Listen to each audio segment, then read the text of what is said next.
Walang kasinungalingan, serbisyong totoo lang.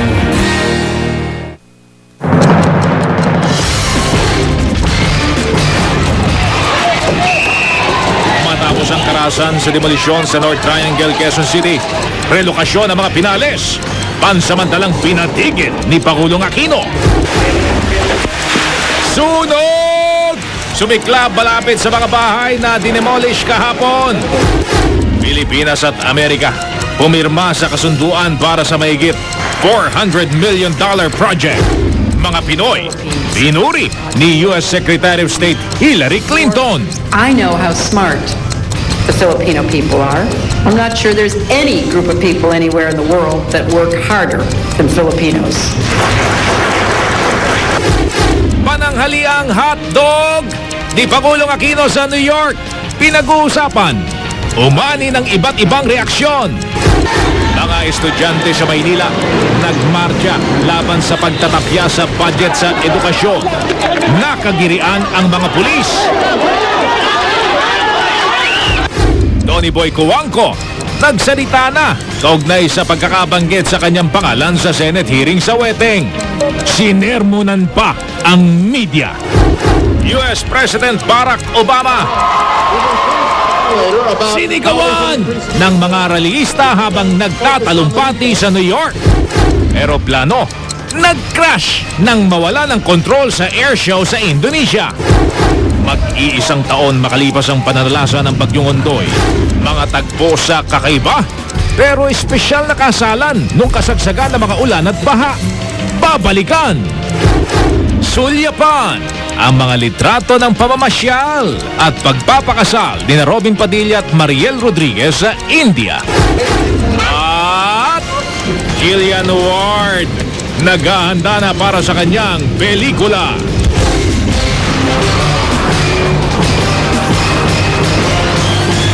Mula sa GMA Network Center, narito si Mel Tiangco.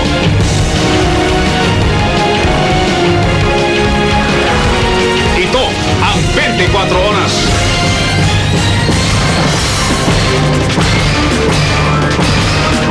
Magandang gabi po, isang araw matapos ang sagupaan ng mga pulis at informal settlers sa demolisyon sa North Triangle, Quezon City. Iniutos ni Pangulong Aquino na itigil muna ang relocation ng mga apektadong pamilya. Gusto raw muna kasi ng Pangulo na matiyak ang lagay ng mga residente at malaman kung nasunod ng tama ang relocation program. Mula sa EDSA Quezon City, nakatutok live si Sherry Ann Torres. Sherry Ann. Yes, Mel, isang araw nga matapos ang banggaan ng mga residente ng Sitio San Roque II at ng mga kagawad ng pamahalaan na pilit na nag-aalis sa kanila sa kanilang komunidad ay muling natunghayan ng buong mundo ang kaguluhan sa demolisyon dito nga sa Sitio San Roque sa Barangay Pag-asa. Umulan ng mga bato, nagkagirian at gitgita ng mga residente ay nang bato rin. Hindi natrasan ng demolition team na gumanti rin ng pambabato. Sa dami ng mga anti-riot police na pinadala, animoy may gerang sumiklab. Kaya naman mismong ang Pangulo na ang pumagitna. Tigil muna natin yung involuntary relocation until bumalik ako doon sa at mapag-usapan natin dahil gusto ko masigurado yung kalagayan ng ating mga informal settlers. Ito raw ang eksaktong sinabi ni Pangulong Aquino kay Chito Cruz, General Manager ng NHA. Bandang tanghali raw nang tumawag ang Pangulo para ipatigil ang relokasyon ng mga residenteng tumatanggi sa alok. Gusto raw kasi nitong makita muna kung nasunod ng tama ang relocation program ng pamahalaan at ang lagay ng mga residente ng Sitio San Roque bago nito payagan ang anumang susunod na aksyon ng pamahalaan kaugnay sa demolisyon. I requested all our law enforcement and all our people to muna leave the area, no, because we'd like to preserve the status quo. Kapulong ni Cruz, sila Vice Presidente at HUDCC Chairman Jejo Marbinay nang tumawag ang Pangulo. Sabi ni Binay, kita niya nasunod naman ng husto ang bawat utos sa relocation program. Agad ding nilinaw ni Binay na di na pwede pang itayong muli ang mga bahay na naalis na. Anumang oras pwede na rin daw lumipat sa relocation site ang mga gusto nang umalis. Hindi porket suspended yung demolition, pwedeng magtayo. Kasi yung iba maglalakas loob naman. Bawal naman yun. Hindi naman tama yun. Hindi naman tama yun. Yung relocation. Yung location, tuloy yun. Nandun yung nag-iintay yun. Yung mga gustong lumikas ka. Ilang oras bago ito, nagtipon-tipon sa Sitio San Roque ang mga kapatid nating Muslim na taga Sitio San Roque II. 1979 pa raw sila nakatira rito at hindi nila iiwan ng lugar. Masama raw ang loob nila kay Quezon City Mayor Herbert Bautista. Nung kampanya raw kasi, nangako sa kanila ang bayaw nitong si Romnick Sarmenta na di sila aalisin doon. Pero taliwas naman daw ang nangyari. Pinaasapan niya kami na huwag kayong mag-alala. Oras ng kayo'y didimulitin dito, nasa likod nyo kami. Saan ngayon ang pangako niya? Wala.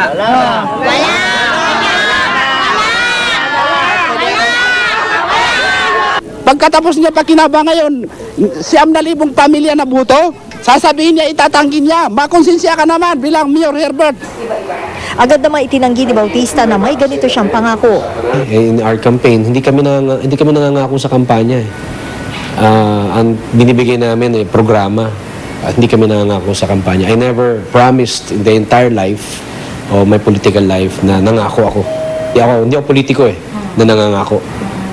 Sa ngayon daw, sabi ni Bautista, nasa 2,000 pamilya na ang pumirma sa relocation program ng pamahalaan. Nasa 9,000 pamilya raw ang nakatira sa Sitio San Roque II. Mel, sa ngayon daw ay tuloy na yung pamamahagi ng pagkain at iba pang tulong ng Quezon City local government doon sa mga naapektuhan na residente dito nga sa enforced relocation. Samantala, napag-alaman natin mula sa NHA na sa 2011 ay bibigyang prioridad din daw nila itong relocation ng mga residente na nakatira sa mga estero o waterways. Gayon din yung nasa 2 condemned building doon sa Maynila. Mel?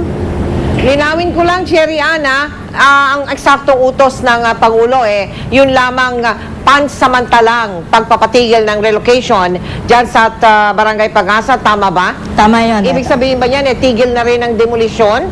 Oo, May Mel, sa kondisyon ngayon, ba yun tigil. na dapat merong relocation bago makapagsagawa ng legal na demolition? Oo, Mel, kasama ito doon sa nakasaad na sa batas na hindi talaga pwedeng bunutin sa isang komunidad ang isang illegal settler hanggat walang permanente o isang disente na relocation area na pagdadalan sa kanila. So, Mel? ibig sabihin ngayon na meron na, wala nang pipigil pa sa demolition o pagpapaalis dyan. Ganun ba ibig sabihin nun? Yun ang sinasabi sa atin, Mel, nitong si Vice President Jejo Marbinay na siya ring chairman ng HUDCC. Maraming salamat sa iyo, Sherry Antones. Alam nyo ba na nasunog ang 2 bahay dyan sa Barangay Bagong Pag-asa kung saan ay nagkaroon nga ng demolisyon kahapon? Pero ang pagtitiyak ng mga otoridad, hindi daw sinadya ang sunog at wala raw itong kaugnayan sa pinatigil na demolisyon. Mula sa EDSA Quezon City, nakatutok live si Michael Patin. Michael. Mel, tigil nga ang demolisyon ngayon pero isang sunog naman ang bumulabog sa mga barangay Pag-asa.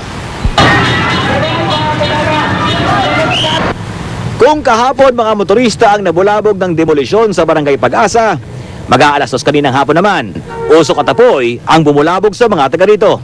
Agad din namang nakaresponde ang mga mamatay sunog. Ito naman sunog hindi lumaki dahil na-involve lamang dito 2 tahanan.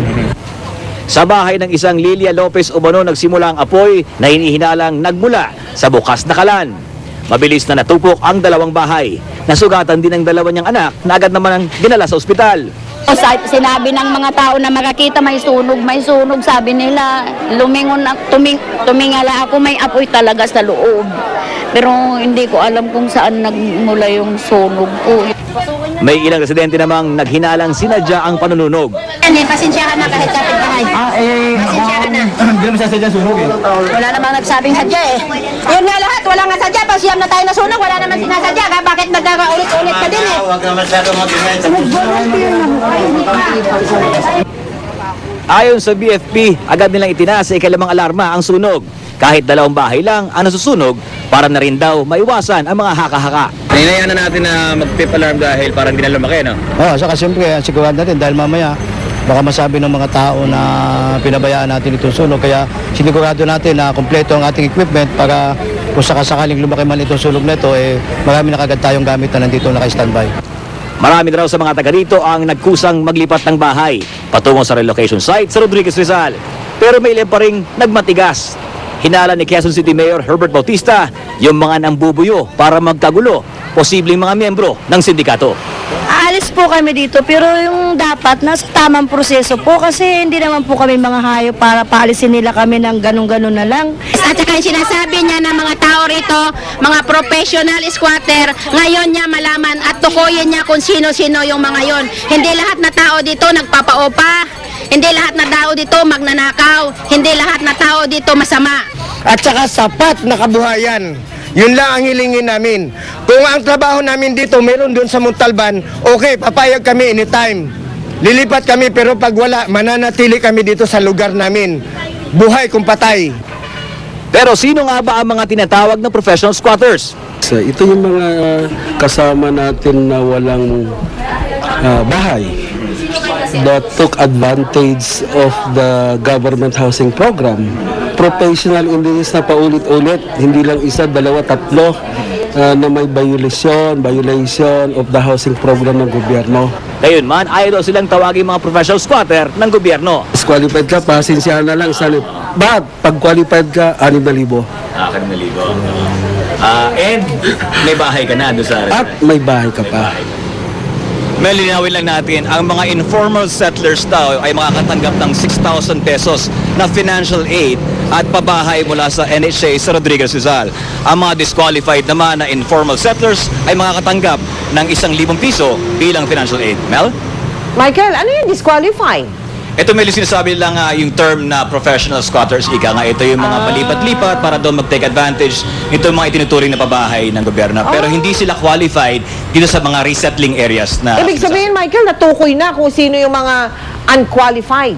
Sa yung mga sindikato na sinasabi nila. Sa 9,000 plus na families, Mel, 1,700 plus naman yung natukoy na unqualified o yung disqualified, ibig sabihin, ng mga sinasabing professional squatters. Maraming salamat sa iyo, Michael Fahatin.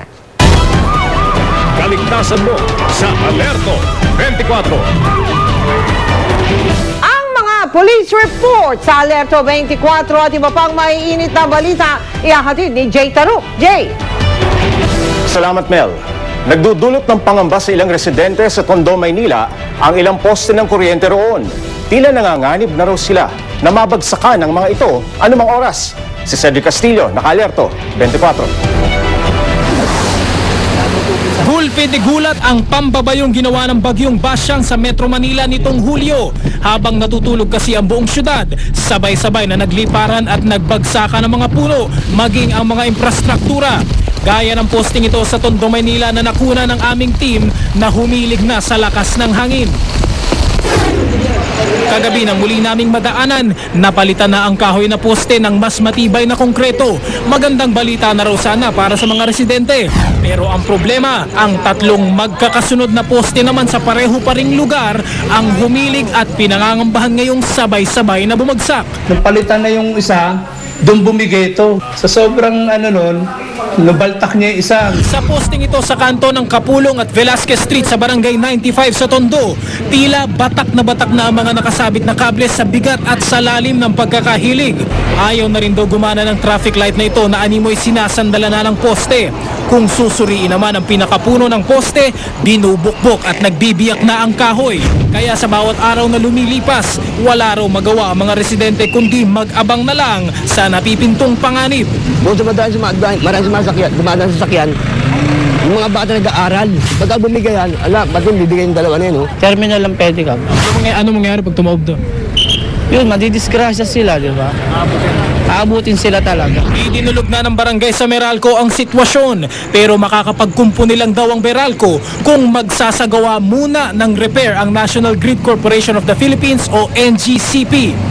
Pero ang tugon na nakarating daw sa mga residente. Sinasabi nga wala nang linya raw yan at ang napor daw ang may sagot. Palitan na lang ng bato kasi kaysa nakaganon at baka makadisgrasya. Sabi raw nila wala silang budget.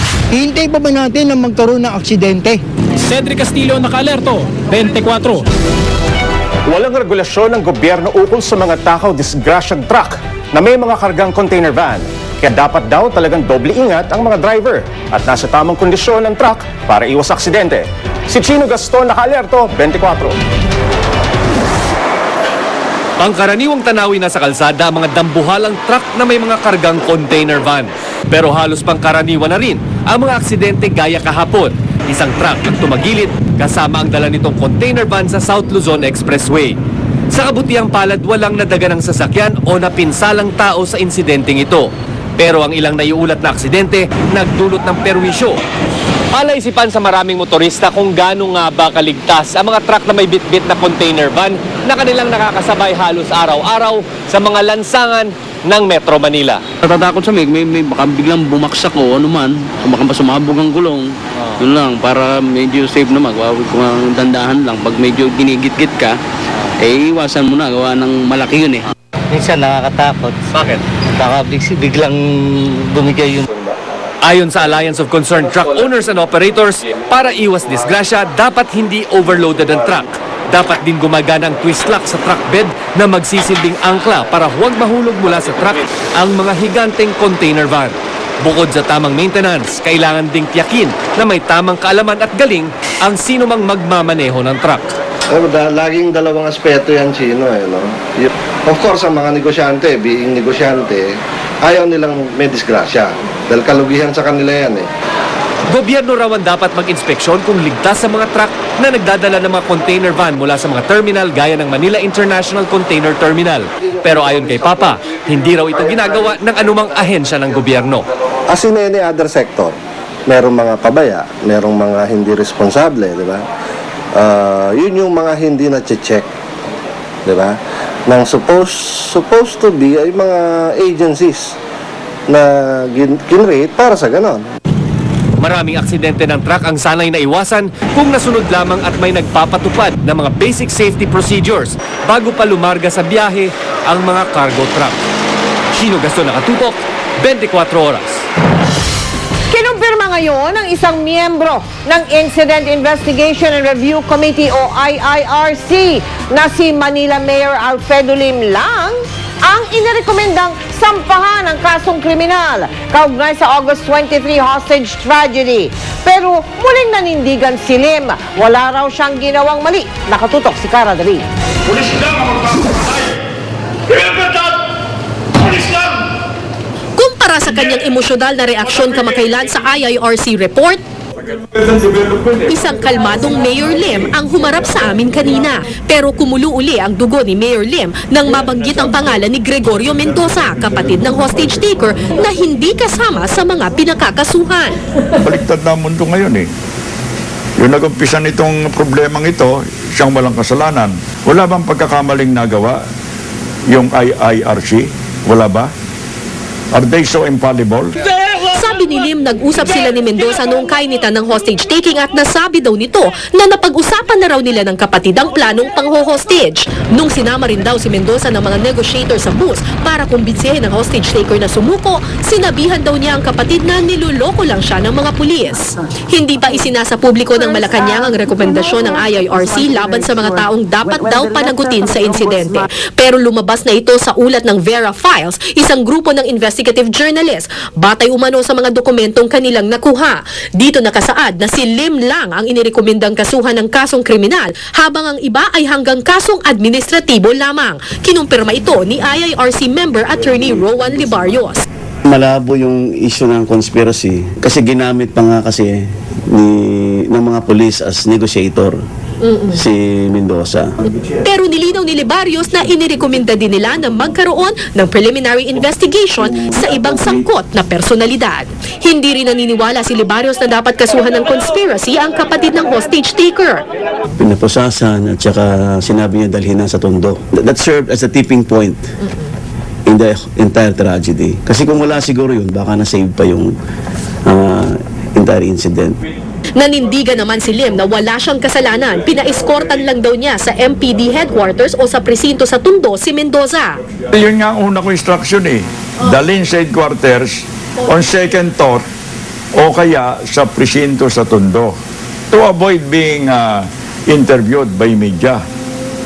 Oh, anong illegal doon? Iba naman ang pananaw ni Teresita Angsi, miyembro rin ng IIRC. Ikinalungkot niya ang pagkakadawit ni Lim at Vice Mayor Isko Moreno dahil maganda naman daw ang intensyon ng dalawa. I really feel bad about it, no? Pero hindi pwedeng wala kasing responsible dun sa nangyari. Kasi nga, yung failure of intelligence was a very critical tipping point. Cara David, Nakatutok, 24 Oras. Base pa rin po sa mga dokumentong hawak ng Vera Files, i-endorso daw ng IIRC sa kapisanan ng mga broadcaster ng Pilipinas o sa itinakdang media watchdog ang issue tungkol sa mga posibleng naging paglabag ng mga taga-media na nag-cover sa August 23 hostage-taking sa kani-kanilang Code of Ethics. Hindi nakapasok sa klase ang mga batang nakatira sa dinemolish na lugar sa Quezon City. Ang mga guro naawa sa sinapit ng kanilang mga estudyante. Narito ang aking report. Ang epekto ng karahasan mula sa demolisyon sa Barangay San Roque, dama rin sa Esteban Abada Elementary School. Mahigit 1,000 estudyante o kalahati kasi ng 2,200 mag-aaral dito. Mga residenteng dinemolish o nahaharap sa demolisyon. Sa pag-iikot ng GMA News sa Grade 1 building ng paaralang Esteban Abada, kapansin-pansing aalog-alog ang mga silid-aralan. Ayon sa principal ng naturang eskwelahan, hindi raw bababa sa 4 ang bilang ng mga estudyanteng hindi nakapasok sa bawat classroom. Sa may 38 mag-aaral mula sa Grade 1 Section Masinop, 18 lang ang nakapasok. Kaya nung mabalitaan ni Teacher Mayet Escobar ang naganap na demolisyon sa San Roque, hindi na raw siya nagulat kung bakit napakaraming absent ngayong araw na ito. Sabi ko, naku, parang baka hindi makapasok students ko. So kahapon, ang pumasok talaga, 14 lang. Wala talaga yung mga San Roque. Talagang kukonti. Ayon pa kay Teacher Mayet, simula pa lamang ng pasukan nitong buwan ng Hunyo, hindi na raw bumababa sa 2 estudyante ang absent araw-araw o kung hindi man, nalalagas na sa kanyang klase at hindi na nagpapakita dahil sa nakaambang demolisyon. Pero kahapon, higit pa sa pagtataka, nakaramdam na ng awa ang itinuturing na ikalawang magulang ng mga bata nang masaksihan niya mismo ang imahe ng demolisyon. Paano pa matututo yung mga bata kung gano'n ang mangyayari? Hindi na nga, di ba? Yun ang inaano ko na, baka lalong hindi matututo. Kung nandun lang sila sa bahay. Oo, yung effort ko. Tsaka talaga yung effort namin mga teachers kasi everyday yan, naggagawa ka ng mga visual aids para sa kanila. Gusto namin matuto. Diba paano pa matututo kung wala sila rito? Sa Grade 1 masipag naman, 8 batang hindi nakarating ng eskwelahan, bunga ng demolisyon. Ayon kay Teacher Karina Araza, maswerte na may nakapasok pang 2 mag-aaral na taga San Roque. Disappointed din kasi parang wala ba tayong magawa na paraan. Kasi actually ayaw nilang pumunta sa Montalban. Nakakausap namin personally yung mga magulang namin. Ayaw nila.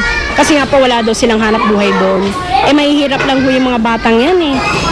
Tutok sa pag-aaral sa ngayon sina Jocelyn at Jo Marie, kapwa taga Barangay San Roque. Maaring sa ngayon ay nakakapasok pa sila, pero nanganganib na matigil din sila sa pag-aaral dahil sa nakaambang demolisyon. Anong nakita mo? Magulo. Magulo? Mag-aalisan. Kasi nagde-demolisyon. Baka magpatuloy yung demolisyon, madama yung bahay ninyo, hindi ka natatakot? Natatakot. Oo, bakit ka natatakot? Baka masira. Masira ang Bahay.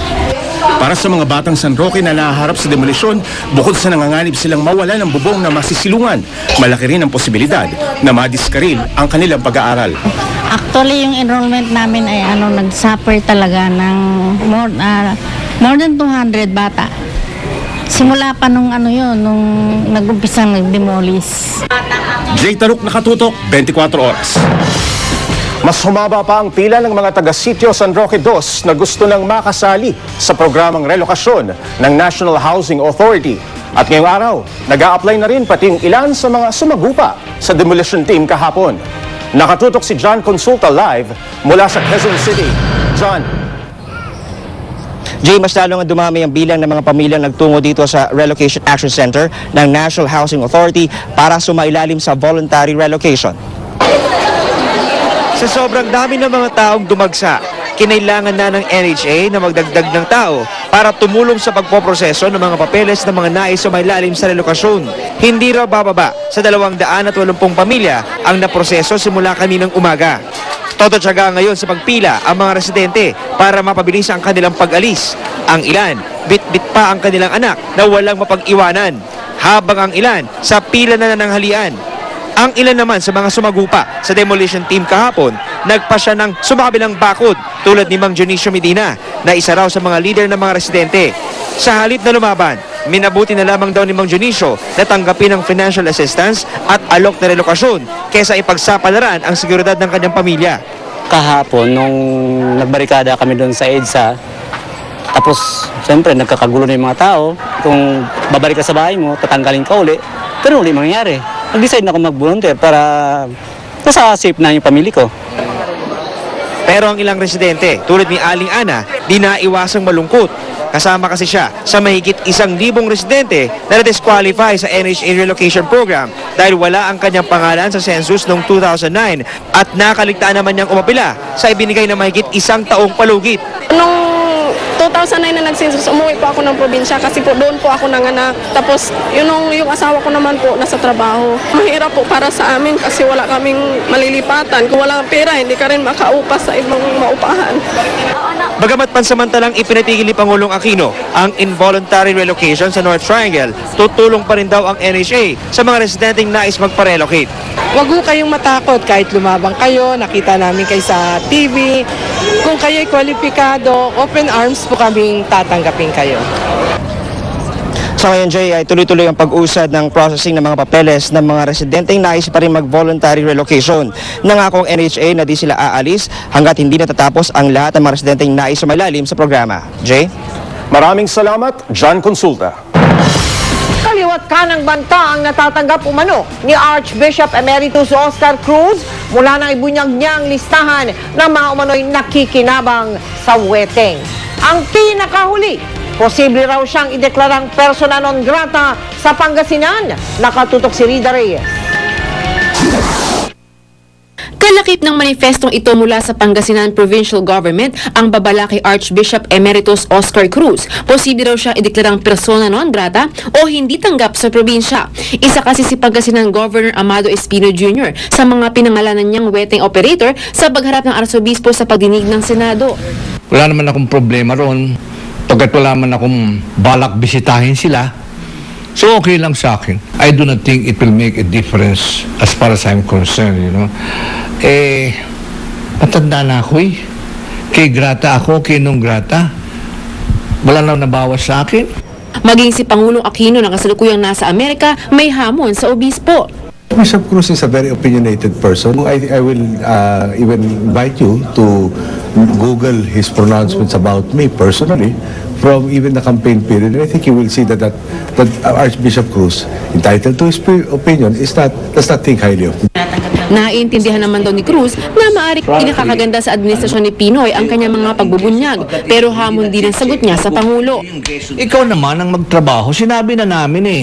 Ibig mo sabihin eh, kami pa magpapatunay, kami pa mag-imbestigasyon. Anong gagawin mo dyan? Binubuenas ka naman masyado. Sa kabila ng mga batikos, nakahanap ng kakampi si Archbishop Cruz sa mga mismong taga Pangasinan. Kahit na meron siyang ini-expose, siyempre, totoo naman nata yun eh. May awa ang Diyos. Siyempre, kung nagsasabi ka ng katotohanan, maaari bang pabayaan ka ng Jesus? Hindi naman. Ay, Diyos na lang ang bala sa kanya. Huwag nilang usgan pa. Ayon pa kay Father Oliver Mendoza ng San Fabian Parish sa Pangasinan, hindi nagbabago ang suporta nila sa dating arsobispo ng Lingayen, Dagupan. Mas lalong ang suportahan is Archbishop Cruz. At hindi siya gawing isang persona non grata. Alam niyang tama yun at nakita niyong pagkakamali, hindi persona non grata, yung propeta yun. Rida Reyes, nakatutok, 24 oras. Nagsalita na ang pinsan ni Pangulong Aquino na si Tony Boy Cojuangco matapos mabanggit ang pangalan niya sa Senate hearing sa Weteng. Sa isang punto, sinermonan pa niya ang ilang taga-media. Mula sa New York, nakatutok si Sandra Aguinaldo.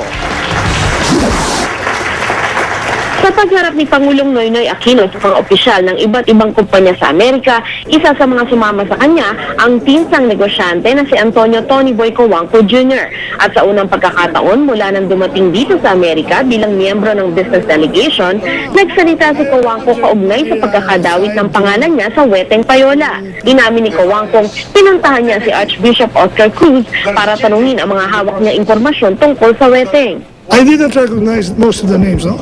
The only names I recognized were that of Undersecretary Puno and General Versosa. And I expressed this belief that the names are mentioned because I said they themselves told me that they're out to stamp out Weteng.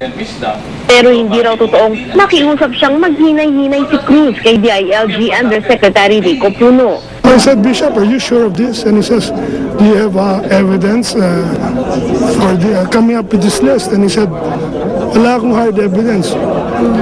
So I think the media, because there's no hard evidence and it's been admitted by the bishop also, I guess, in the hearings, should stop talking about the list. Why are we talking about the list that's unsubstantiated? Wala rin daw kinalaman sa kanyang ginawa si Pangulong Aquino. Everybody has to help the government do its function, and this is my way of helping. I don't think the help that we give the president should end with the campaign. I think we should continue in our own little way helping his administration. Sa gitna ng panayam, nag-iba na ang timpla ni Cojuangco, ang pinakamalaking campaign contributor ni Pangulong Aquino noong nakaraang presidential election, nang tanungin kung ipinaalam niya sa Pangulo ang tungkol sa listahan. There's no reason I should speak to him if the list is unsubstantiated. Kayo ba magbibigay ng listahan sa editor nyo kung hindi nyo ma-validate? Hindi. Sagot mo. Yes or no? Will you? Say. Yes or no? I will do my job. Yes, substantiating. If you cannot substantiate, will you give the list to your editor? Yes or no? You won't, right? Why? What's your answer?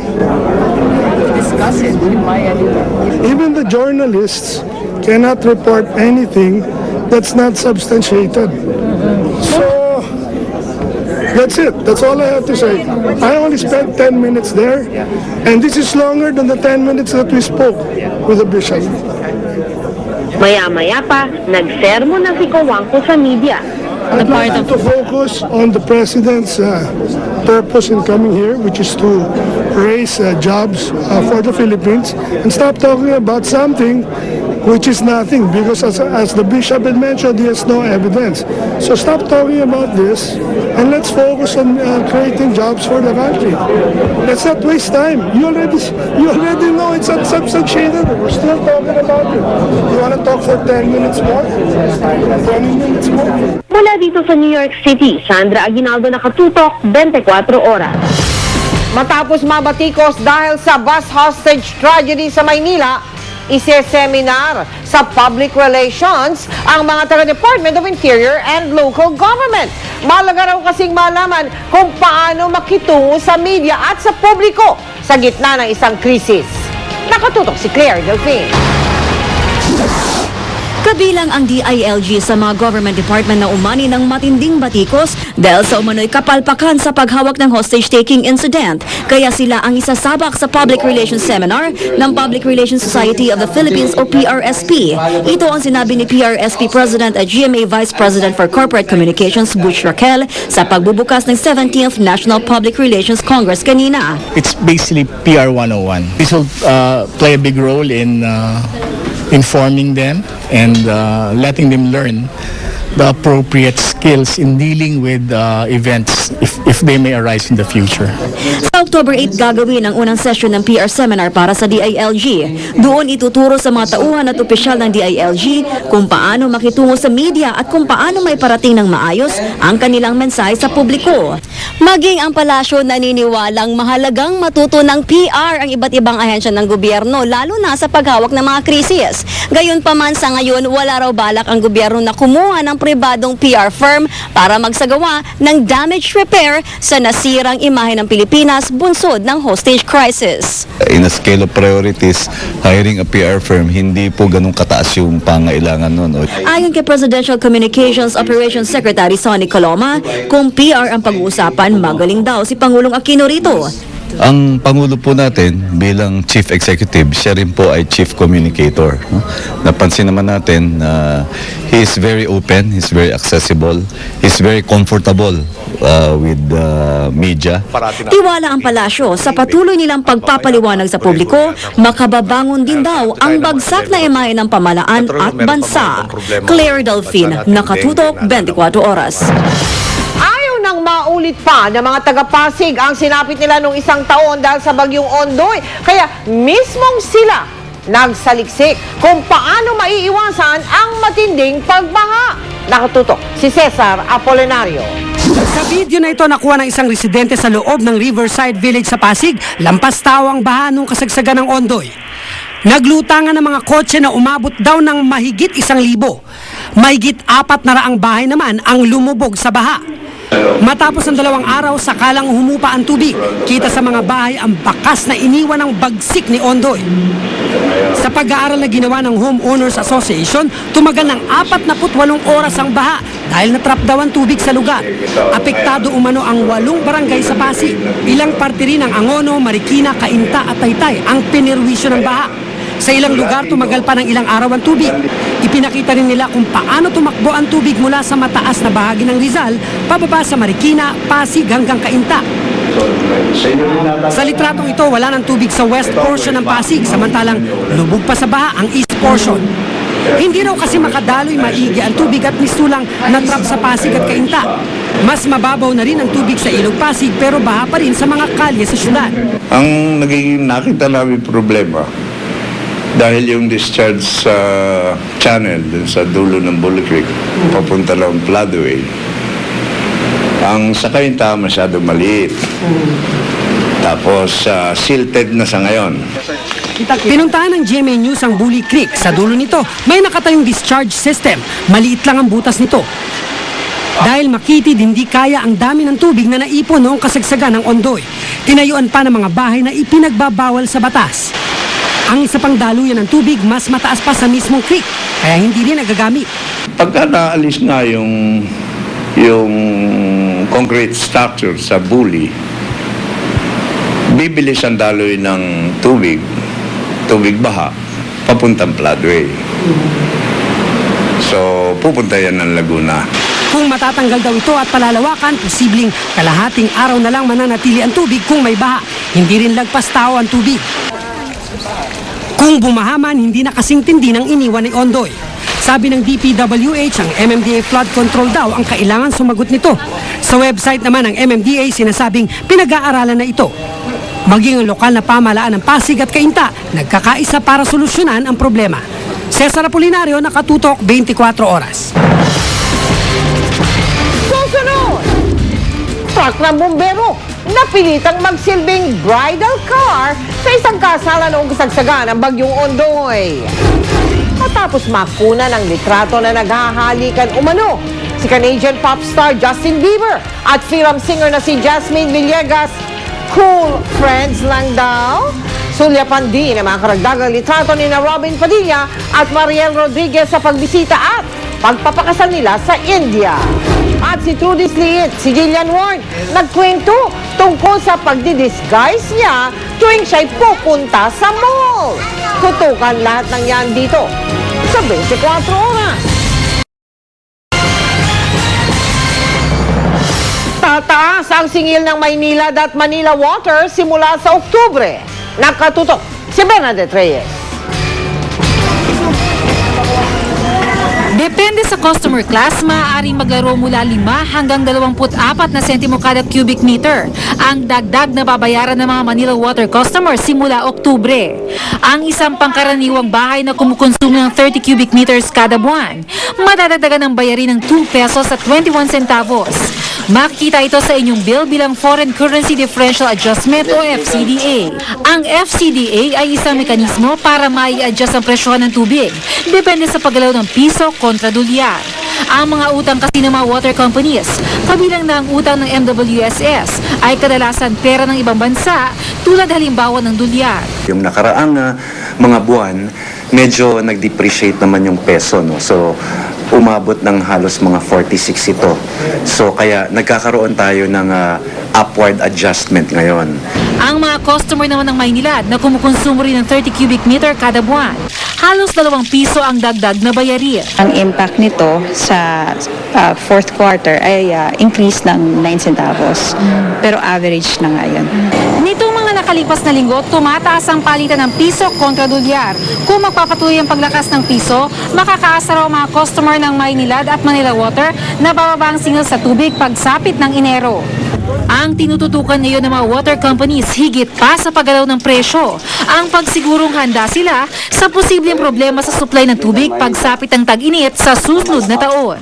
Ngayon kasi nananatiling mababa ang level ng tubig sa Angat Dam na siyang pinagkukunan ng mahigit 90% ng tubig sa Metro Manila at ilang karatig probinsya. Huwag naman, pero baka maulit yung nangyari sa atin for this year, no? Kasi syempre, pagdating ng susunod na taon, hindi lamang mga residente ng Metro Manila ang mga kailangan ng tubig. Kung hindi, pati na yung mga kasamahan natin ng mga magsasaka. Kabilang sa paghahanda, nililimitahan pa rin ng National Water Resources Board ang tubig na lumalabas mula sa Angat Dam.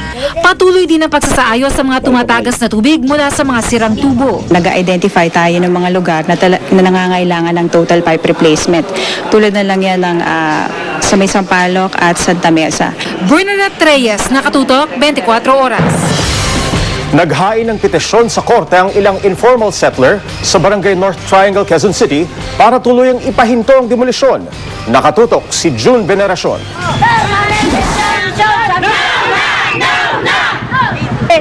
Sapagkat dumagsa ang mga informal settler ng Barangay North Triangle sa Quezon City Regional Trial Court. Kasabay ng paghahain nila ng petisyon para ipahinto ng permanente ang planong paalisin sila sa lupa ng pamahalaan. Nabuhayan lang sila ng loob nang ipag-utos si Pangulong Aquino na itigil ang relokasyon. Medyo lumawag po yung pakiramdam ko, ngunit hindi pa rin po kami doon kampante.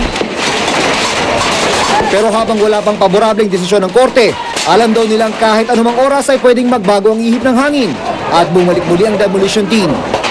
Isa lang daw ang pwedeng makakumbinsi sa kanila na voluntaryong umalis. Yun ay kung mabibigyan sila ng relocation area sa Quezon City rin. Kasama po ng aking mga membro, ayaw po namin sa Montalban. Kung kami man po ay puwersahin, hinihiling po namin, kahit po kay Presidente Ninoy Aquino, na bigyan po kami ng relokasyon, ngunit dito lang po sa Quezon City. On the part of my client, no, ang pinag-uusapan na lang dito is yung peaceful resolution. Kasi ayaw na natin mangyari ulit yung nangyari kahapon na nagkabatuhan pa. May hiwalay na grupo naman ng mga residente ang nagmarcha mula Agawam Road papuntang Quezon City Hall para magprotesta laban kay Mayor Herbert Bautista. Sinabi raw kasi ng alkalde na mga miyembro sila ng sindikato. Pagkatapos, nagmarcha uli sila papunta naman sa bahay ng Pangulo sa Times Street. Kahit wala doon ng Pangulo na nasa working visit ngayon sa Amerika, nagpahayag pa rin sila ng salubin. Payapa naman silang umalis, makarang magprotesta. June Veneracion, Nakatutok, 24 Oras. Chika Minute! Patindi na patindi ang mga eksena sa Survivor Philippines Celebrity Showdown at kwento ng mga castaway. Marami pang twists ang mangyayari sa mga susunod na araw. Yan ang chika ni Nelson Canlas. Start ako kay Aki kasi parang first time ko makakita ng Brazilian. Inayot ang naging sabayang interview ng GMA News at IGMA live chat sa Survivor Philippines Celebrity Showdown Castaways. Iba't iba ang naging emosyon na ipinakita ni na Ervic Vihandre, Karen De Los Reyes, Aubrey Miles, Aaron Villena, Moy Bien at Miko Aitona. Ikunwento ng mga survivor ang naging hirap nila sa isla, ang ginaw at ang gutom. Ano yung pinakamahirap na ginawa ninyo sa island na alam niyo yung parang gusto niyo nang mag-quit? Ako yung tulog na, natutulog yung basa, tapos pagising mo parang baha. Diba parang every night, ganun na lang. Parang Come on, ano ba? Sinumpa ba tong island na to? Did you have to eat anything na hindi mo na kinakain dito out of hunger? Yung onions. Sabi, bawal daw palang kainin. Kasi baka may poison. Marami raw mga hirap doon na nauwi sa tampuhan. Mga away ninyo doon talagang totoo yun? Oo. Kasi minsan may nagkatanong nga kung scripted nga daw yung awin. Sa amin ni John, Moy, ganyan, sagutan. Sabi ko, hindi. Kumbaga, siguro napuno lang talaga kami. So talagang mailabas mo talaga, marirelease mo dun yung galit mo. Kung nagugulat daw kayo sa mga twists ng Kapuso reality show, siguradong mas marami pang panggulat ang Survivor Philippines Celebrity Showdown sa susunod na mga araw. Nelson Canlas, updated sa Showbiz Happenings. Isinugod sa ospital ang veteran actress at singer na si Armida Sigon Reyna kanina. Bigla raw bumaba ang blood pressure nito kaya't dinala siya sa Makati Medical Center.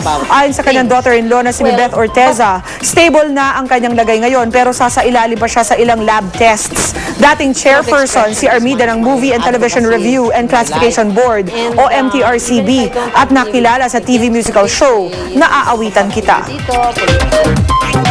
Samantala may auditions na naman po para sa programang Ang Yaman ni Lola.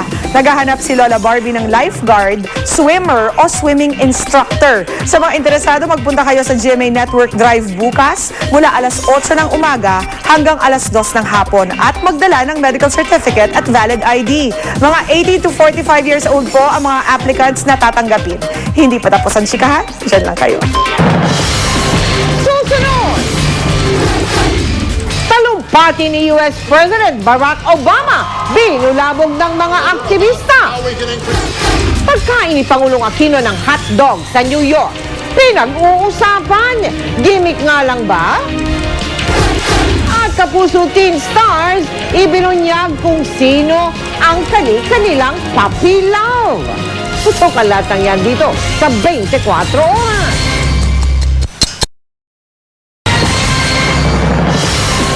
Amerika, binulabog ng mga aktivista ang pagtatalumpati ni US President Barack Obama. Nangyari po yan sa isang fundraising event sa New York. Biglang nagsisigaw yung mga aktivista.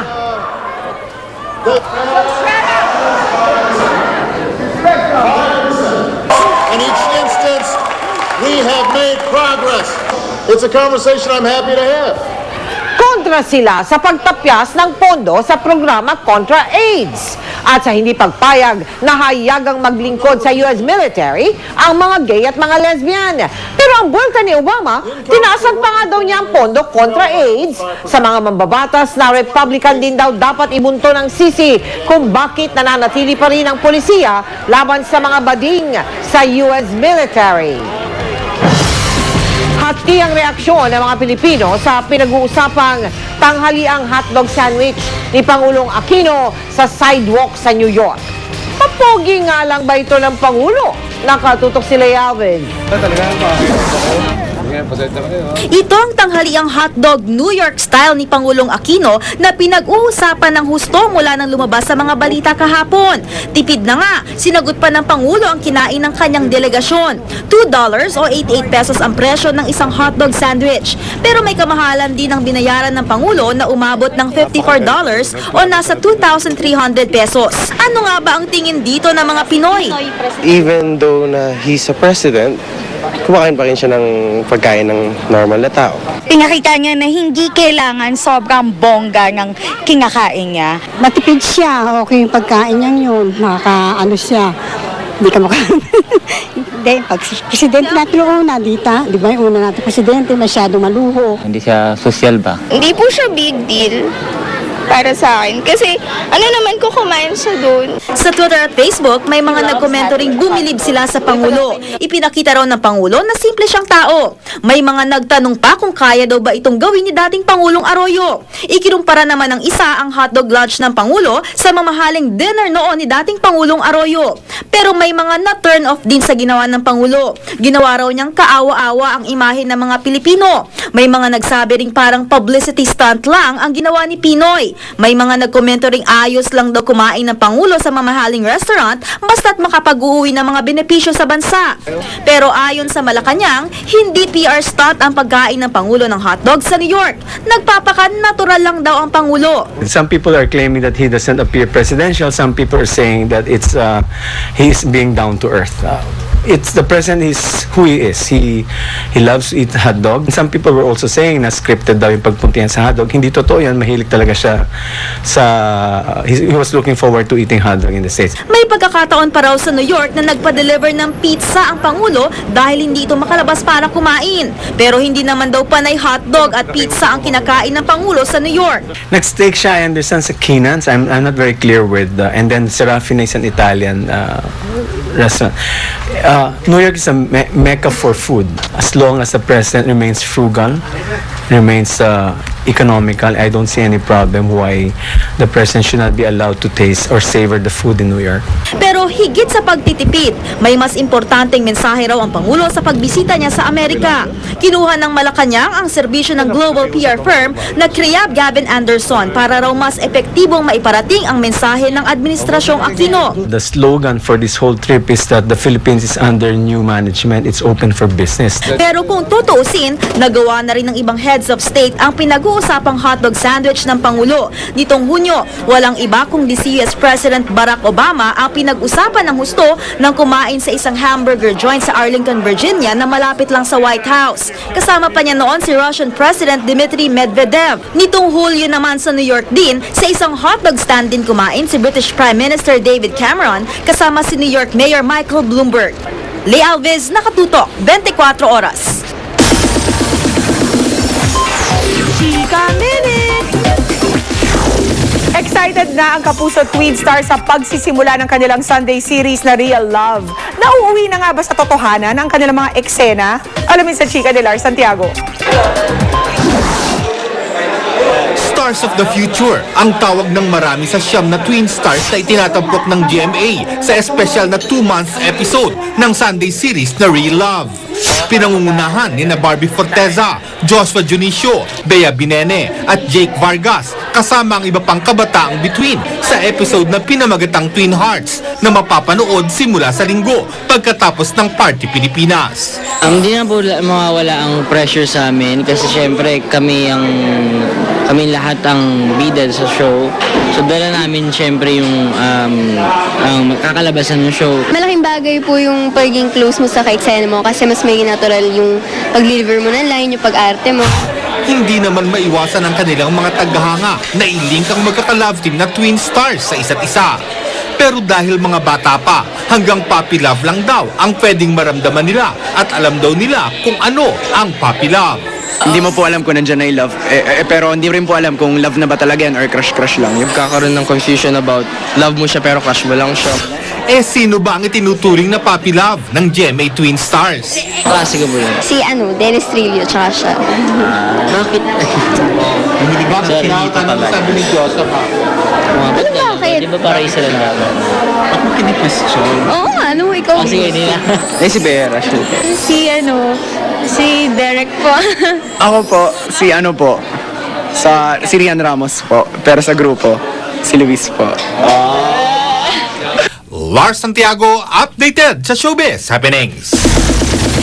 Cool friends lang daw ang teen singing superstar na si Justin Bieber at film singer na si Jasmine Villegas. Yan ang paglilinaw ng dalawa matapos lumabas ang isang article sa isang website na nahuli raw silang naghahalikan sa loob ng kotse.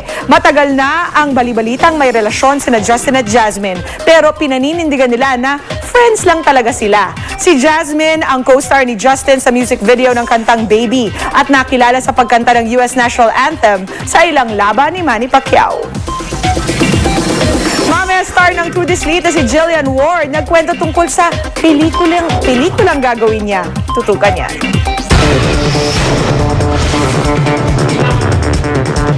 Inilunsad ng Polytechnic University of the Philippines o PUP ang kauna-unahang GAT Apolinario Mabini Awards. Kikilalanin dito ang mga natatanging personalidad na nakatulong sa pagunlad at pagbabago ng bansa, gaya ng bayaning si Apolinario Mabini. Ang award ceremony ay magaganap sa October 11 sa Manila Hotel. Kabilang sa mga paparangalan sina Howie Severino, Vice President for Multimedia Journalism ng GMA at reporter na si Cara David. Abangan! Eroplano sa air show sa bansang Indonesia bumagsak at nagliyab. Kasalang Ondoy style. Tunghayan! sa karagdagang litrato ni na Robin Padilla at Mariel Rodriguez sa kanilang pamamasyal at pagpapakasal sa India. Susunod na sa 24 oras. Sumugod sa Mendiola ang ilang estudyante mula sa iba't ibang universidad sa Kamaynilaan. Pilit nilang inalis ang mga barikada, kaya sumunod na ang pakikipaggirian sa mga pulis. Nagkaroon ng tulakan at hampasan.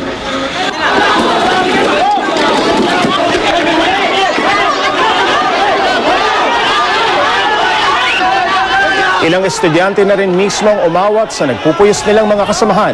Pagkatapos, pumayag na ang mga pulis na magdaos sila ng programa para iparating ang pagtutol sa mungkahing tapyasan ang budget sa edukasyon. Bago magmarcha patungong Mendiola, nauna nang nagtipon ng mga estudyante sa Plaza Miranda sa Quiapo. Nagsunog sila roon ng effigy ni Pangulong Aquino.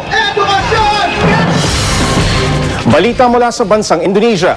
Nagpapakitang gilas ang isang eroplano sa air show nang bigla itong bumagsak matapos magpasirko-sirko sa ere. Papalapag na sana ito nang biglang mawala ng kontrol at bumagsak. Wasak ang eroplano at nagliyab. Buhay naman ang piloto pero critical pa rin ang kondisyon sa ospital. Idinaos ang air show para ipagdiwang ang ika-200 taon ng lungsod ng Bandung. Kaya naman daan-daan ang nakasaksi sa maligim na aksidente. Si Mel Tiangco, ang inyong kapusong totoo. Bilang pagkikiisa ng GMA Kapuso Foundation sa World's Heart Day sa linggo po yan, isinagawa po natin ang libreng ECG o electrocardiogram test. Katuwang po natin dyan ang high precision diagnostics, handog po natin sa mga kababayan nating may nararamdamang kakaiba sa kanilang puso. Nakaraang taon, inakala ni Aling Carmen na hindi na siya mabubuhay matapos tamaan ng mild stroke. Sa awa ng Diyos, naligtas ang kanyang buhay. Subalit simula noon, araw-araw na siyang umiinom ng mga gamot para maiwasan ang high blood pressure. Parang may nakadagan sa dibdib ko. Tapos parang kinukurot. Kaya't ang mister na si Mang Fidel, di maiwasang mag-alala sa kanyang kalusugan. At dahil minsan, nakakaramdam na rin siya ng pagkahingal pag nagtatrabaho. Sumailalim na rin siya sa libreng ECG o electrocardiogram. Sa pamagitan ng ECG, nakikita ang electrical activity ng ating puso. Actually, wala naman sa edad yun, Kahit bata pa po pwede, lalo na kung may simptomas. Laling mga batang may congenital heart problem, medyo nag-chest pain ka, marami ka ibang nararamdaman, kailangan na rin siguro magpa-ECG. Parehong normal ang naging resulta ng ECG test ni Nanay Carmen at Tatay Fidel. Ipinakonsulta rin natin sila sa doktor. Nakakatulong sa lahat ng nangangailangan. Maraming salamat sa inyo. Isa pa sa maraming napaglingkuran natin ng libreng ECG test ay si Aling Leonila. Dito, nalaman na may problema siya sa puso. Findings natin, malaki yung puso niya. That is based on ECG lang. Pero syempre, para ma-assess mo talaga yung size ng heart kung lumaki o hindi, kailangan mo magpa-2D echo. Hindi ko alam. Basta yun lang. Parang lagi ako nahirapan huminga. Maraming salamat ho sa mga tulong at yung pagtulong sa tulad namin. Kaya't payo ng mga doktor, alagaan ang ating kalusugan at ang ating puso. Mahigit 100 kababayan po natin ang napaglingkuran ng libreng ECG test. 30 pasyente po ang nakitaan ng abnormal na resulta. Base po yan sa initial reading. Karagdagang pagsusuri ang kakailanganin nila. Samantala, magpasalamat po tayo sa High Precision Diagnostics at sa Henlin sa pagbibigay ng pagkain sa ating mga volunteers. Sa Unilab din sa pamahagi ng libreng gamot sa mga sumailalim sa libreng ECG. Maraming salamat po sa inyo. Susunod! Michael V. Masama ang loob sa isang airline dahil sa pagpapababa sa kanya at kanyang pamilya sa eroplano. At balikan ang mga eksena sa kasalan sa gitna ng Bagyong Ondoy noong isang taon. Tuloy ang pagtutok dito sa 24 Oras.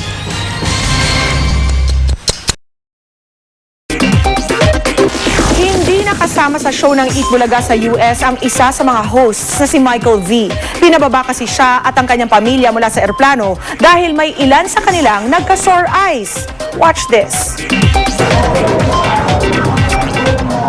Dismayado pa rin ang aktor at TV personality na si Michael V kapag naaalala ang kanyang naranasan sa isang PAL flight.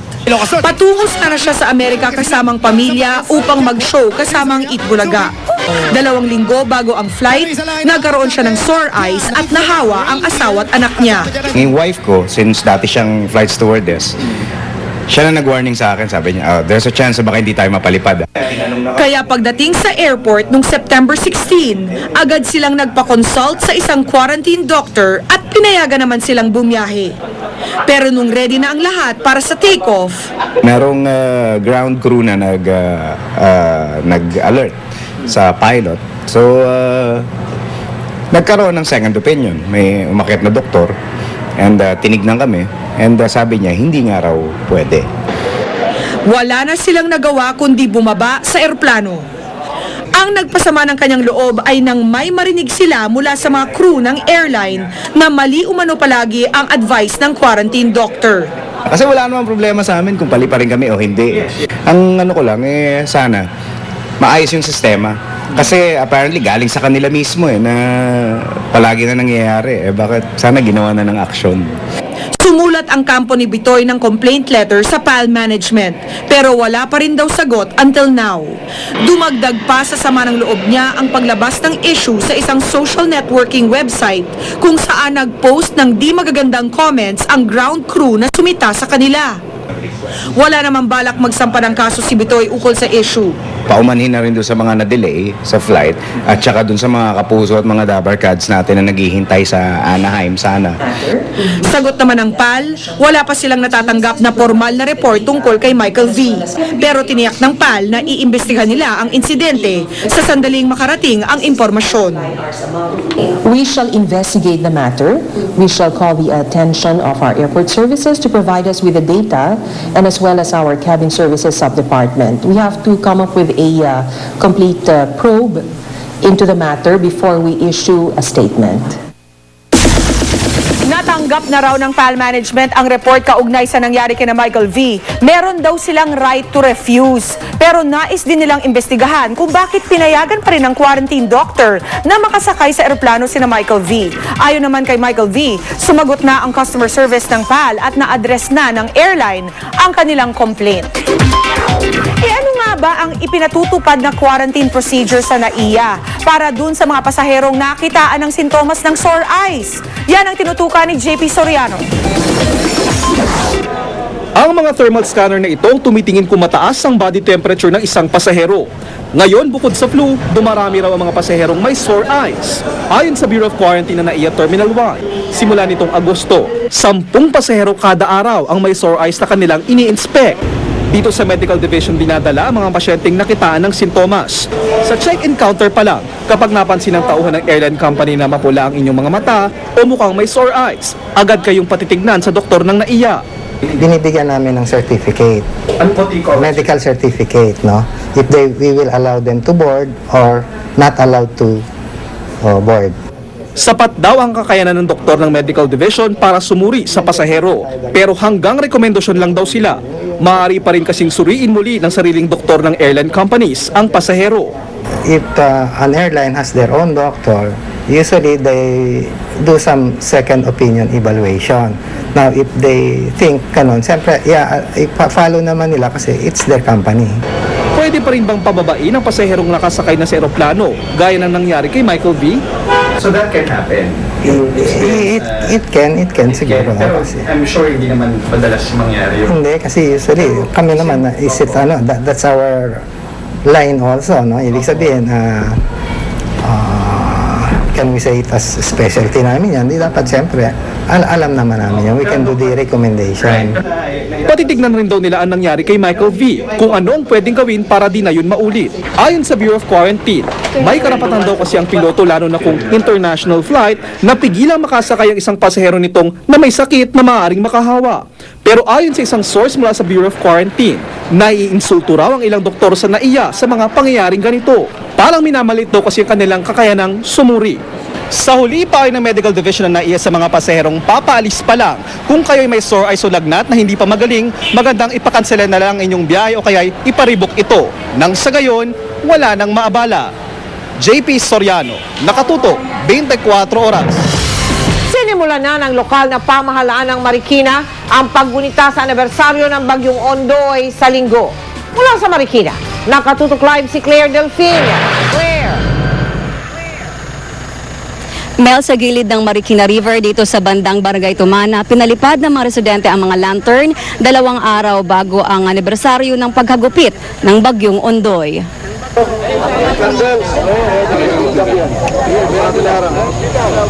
Mistulang mga aliptap-tap sa dilim ang mga lantern na sabay-sabay pinalipad ng mga residente. Simbolo raw ito ng bagong pag-asa na pinilit makamit ng mga residente matapos ang trahedyang kumitil sa buhay ng ilan nilang kaanak at sumira sa pinagsikapang ipundar ng mga ari-arian. Mahirap kasing maalala pa yung mga nakaraan dahil maraming nasira, maraming namatay na tao. Pero sa ngayon, Diyos na lang yun. Nasa Diyos na lang talaga ang awa. Na-tap lahat, na-wash out lahat. Yung mga gamit namin. Solamente, yung mga nasuot lang namin, yung lang natitira sa lawas, sa katawan. Ayon sa lokal na pamahalaan, isa lang ito sa mga inahanda nilang aktibidad bilang paggunita sa unang anibersaryo ng pananalasa ng Bagyong Ondoy. Ginugunita namin ngayon yung daan-daang namatay dito sa Marikina para pagpaalala na rin doon sa mga pumanaw. At paalala para sa lahat na dapat hindi na maulit muli. Mel, sa mismong araw ng anibersaryo ng paghagupit ng Bagyong Ondoy sa linggo, magsasagawa raw ng fluvial parade sa Marikina River at idadaan ito sa mga lugar na sinalanta ng bagyo. Magsasagawa rin daw ng water rescue drill at tree planting. Mel? Maraming salamat sa iyo, Claire Delfin. Ilang minuto pong nagkaproblema ang social networking site na Facebook kaninang madaling araw, kaya marami ang hindi naka-access nito. Sa message na ipinaskill sa Twitter, sinabi ng mga taga-Facebook na nagkaroon ng ilang site issues at agad naman daw nila itong inayos. Katunayan, bandang 6:00 ng umaga dito sa Pilipinas, nang ganap ng maisaayos ang technical problem at magbalik sa normal ang Facebook.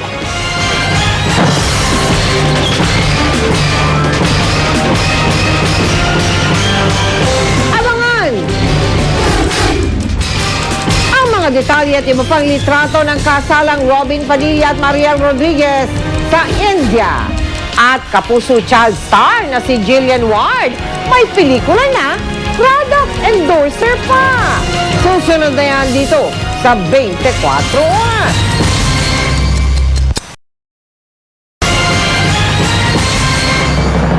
Bukas na ng umaga, oras po dito sa atin sa Pilipinas, nakatakda ang United Nations General Assembly sa New York.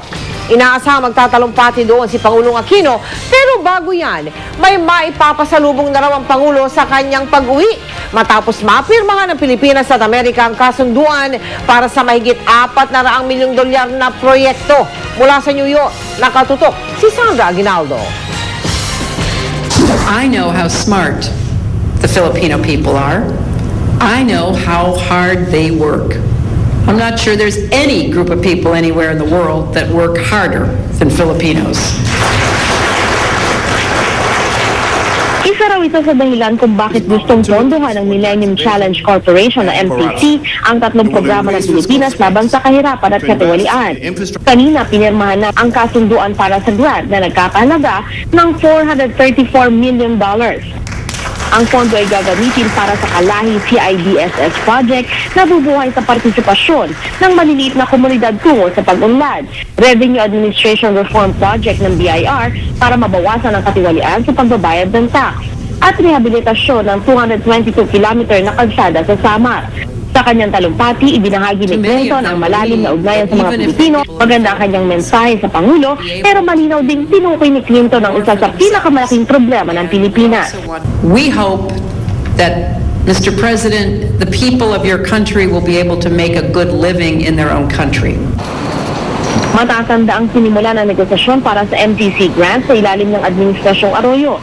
Pero hindi natuloy ang pagbibigay nito dahil minabuti ng MTC na intayin ang bagong Pangulong iluluklok ng mga Pinoy. Nagpatid naman ang pasasalamat si Pangulong Aquino. My visit to the United States has a key objective to inform investors that the Philippines is indeed open for business. Not the under-the-table kind, but the legitimate kind. Matapos ito, nakipagkita naman ang Pangulo sa Filipino community mula sa iba't ibang states sa Amerika. Nangako si Aquino na tutugunan ang kanilang mga hilingan. American business community will be there. Pumarap din ang Pangulo sa mga opisyal ng malalaking kumpanya sa Amerika para kumbinsihin sila mag-invest sa Pilipinas. It's really been an exceptionally warm reception for the Philippines and for our president in particular. It's critical to doing business, transparency, good governance, rooting out corruption is really critical to American companies and companies from all over the world. Pumarap din ang Pangulo sa Council on Foreign Relations kung saan nasubok ang kanyang foreign policy at kahandaan sa pakikipag-ugnayan sa iba't ibang bansa sa harap ng mga eksperto sa larangang ito. Congratulations on your... Mula sa New York City, Sandra Aguinaldo nakatutok, 24 oras. Chika Minute!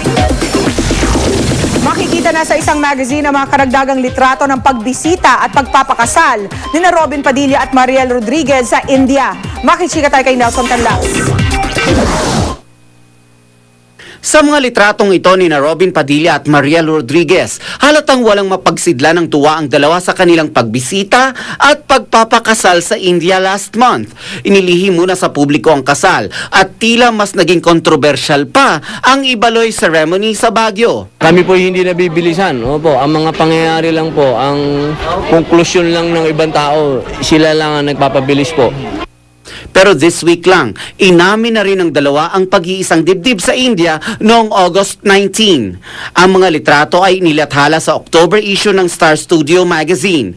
Sa artikulong pinamagatang A Passage to India, idinitalye kung paano nagkaigihan ng dalawa. Naikwento rin na nauna si Robin sa India at sumunod na lang si Mariel. Pagkatapos sunduin sa airport noong August 18, dinala ni Robin si Mariel sa isang eskwelahan sa New Delhi. Dito, ipinakilala ng aktor ang TV host bilang kanyang kabiyak. Bumiyahe sila kinabukasan patungong bayan ng Agra kung nasaan ang Taj Mahal na itinuturing na simbolo ng wagas na pagmamahal ng isang emperor sa kanyang asawa. Ang suot na yellow sari ni Mariel, personal choice daw ni Robin. Kasama ng pare sa Taj Mahal ang spiritual advisor ni Robin na si Samir Raza. Umaasa sina Robin at Mariel na magiging inspirasyon ng ibang tao ang kanilang love story. Nelson Canlas, updated sa Showbiz Happenings.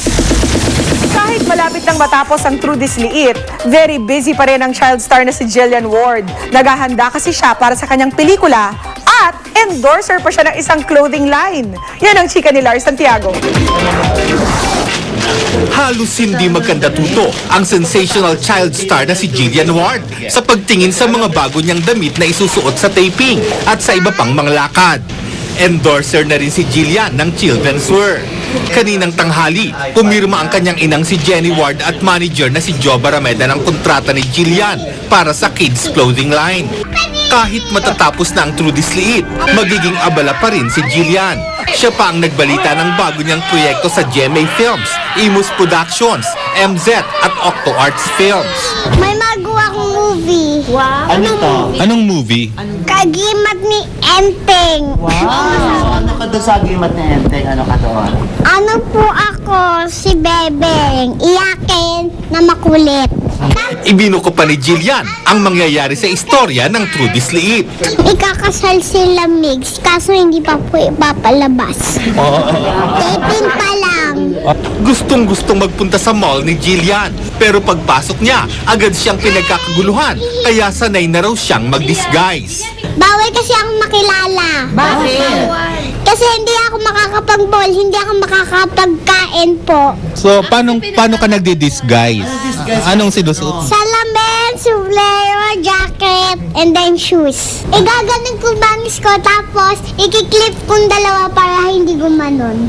Nang mapag-usapan ang tungkol sa pagkakaroon ng kapatid.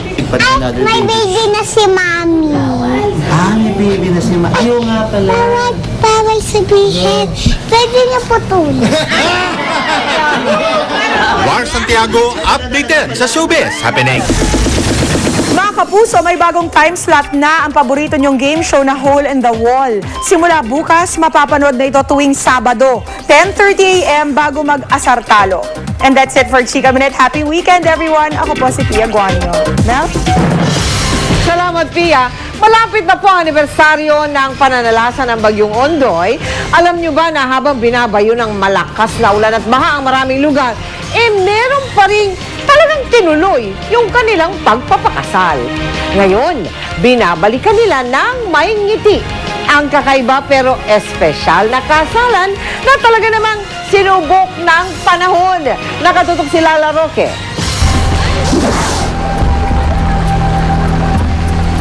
Mag-iisang taon na sa Setyembre 26 mula nang maganap ang trahedyang dulot ng bagsik ng Bagyong Ondoy. Pero sa gitna ng kaliwat ng pagligtas sa mga taong na-stranded sa kanilang mga bahay, dulot ng grabing baha.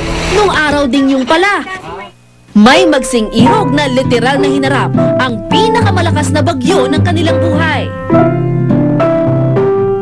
Nakakangiti nang ikinuwento sa amin ni Vivian ang mga pagsubok na kanilang pinagdaanan nung araw ng kasal nila ng asawang si Tyron. Nagdesisyon na raw sila ng kanyang groom noon na magsama na sa bridal car patungo sa simbahan. Pero malayo pa sila sa simbahan, umirig ang kanilang sasakyan.